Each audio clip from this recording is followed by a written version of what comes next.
నమస్తే అండి. Welcome back to our channel. ముందుగా ఒక స్మాల్ రిక్వెస్ట్, మీరు కనుక మన ఛానల్ ఫస్ట్ టైం చూస్తుంటే please subscribe to my channel. Simple and టేస్టీగా గోంగూర పప్పు తయారీ విధానం. ముందుగా 1 కప్ కందిపప్పు, 1/2 కప్ పెసరపప్పు నీట్గా వాష్ చేసుకుని కుక్కర్లో 1/2 టేబుల్ స్పూన్ పసుపు, 1/2 టేబుల్ స్పూన్ ఆయిల్ వేసుకుని 3 కప్స్ ఆఫ్ వాటర్ పోసి ఉడికించుకోవాలి. ఎప్పుడూ పప్పుకి కొంచెం పెసరపప్పు యాడ్ చేసుకుంటేనే పప్పు టేస్ట్ చాలా బాగుంటుంది. ఒకసారి ట్రై చేసి చూడండి.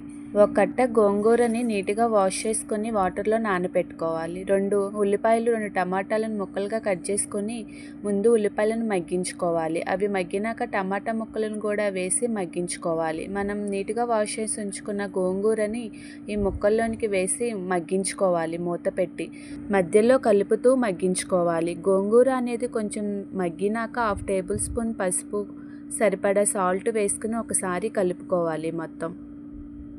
గోంగూర అనేది ఇంకా కొంచెం మెత్తగా అయ్యేలోపు 6-7 పచ్చిమిర్చి తీసుకుని చిన్నపాటి రోల్లో కచ్చాబచ్చాగా దంచుకోవాలి. ఈ గోంగూరకి కారం యూజ్ చేయకుండా పచ్చిమిర్చిని యూజ్ చేస్తే టేస్ట్ బాగుంటుంది.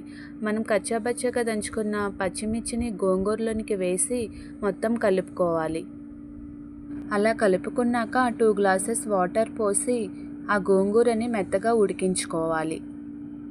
మొత్తం ఒకసారి కలుపుకొని ఈ గోంగూర అనేది మెత్తగా ఉడికేలోపు మనం ముందుగా ఉడకపెట్టి ఉంచుకున్న కందిపప్పుని మెత్తగా స్మాష్ చేసుకోవాలి స్మాషర్తో. ఇలా మధ్యలో ఒకసారి కలుపుతూ ఉడికించుకోవాలి, లేకపోతే అడుగంటుతుంది. ఇది కొంచెం మెత్తగా ఉడికినాక 1 టేబుల్ స్పూన్ జీలకర్ర, 1 టేబుల్ స్పూన్ ధనియాల పౌడర్ వేసి ఒకసారి కలుపుకోవాలి. ఇలా మొత్తం కలుపుకున్నాక మనం ఉడికించి ఉంచుకున్న పప్పుని కొంచెం వాటర్ పోసి లిక్విడ్లా చేసి దాన్ని ఈ గోంగూరలోనికి వేసుకోవాలి. అలా సరిపడా వాటర్ పోసి సరిపడా సాల్ట్ అడ్జస్ట్ చేసుకుని ఉడికించుకోవాలి. పప్పుని ఒక 5 to 7 మినిట్స్ పాటు ఉడికించుకోవాలి. పప్పు అనేది మరిగితేనే టేస్ట్గా అనిపిస్తుంది. అది ఉడికేలోపు కొంచెం ఆయిల్, కొంచెం నెయ్యి హీట్ చేసుకోవాలి. హీట్ అయినాక ఆవాలు, జీలకర్ర, వెల్లుల్లి రెబ్బలు, ఎండుమిర్చి, కొంచెం కరివేపాకు, ఇంగువ ఉంటే ఇంగువ యాడ్ చేసుకొని ఆ పోపుని పప్పులోనికి యాడ్ చేసుకోవాలి. అంతే, ఎంతో టేస్టీ అయిన కమ్మనైన గోంగూర పప్పు రెడీ. మీకు కనుక ఈ రెసిపీ నచ్చినట్లయితే please like, share, comment and subscribe to my channel. Thank you.